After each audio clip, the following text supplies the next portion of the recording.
If you're in missile development or tanks or military hardware, you're probably looking at your bank balance going up quite nicely at the moment.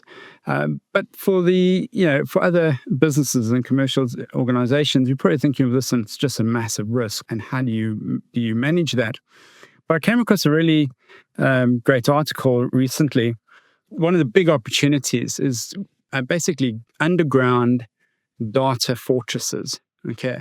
And what we're seeing is that because information is being considered the new gold, people are taking advantage of this, and they're converting old nuclear bunkers, mines, and mountains are being transformed into these data storage centers. So I thought there's a great example of some really entrepreneurial thinking and how we can use these subterranean data centers to really protect the data that is really the lifeline and the blood of our modern day economy.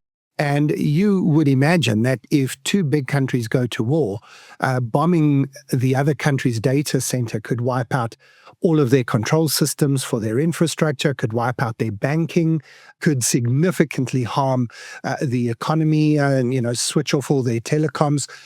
So these are the key strategic assets to political and economic environments. It really, really does make sense for the guys who are building the data centers to look at seriously protecting that against, extreme conditions, and one of those would be war.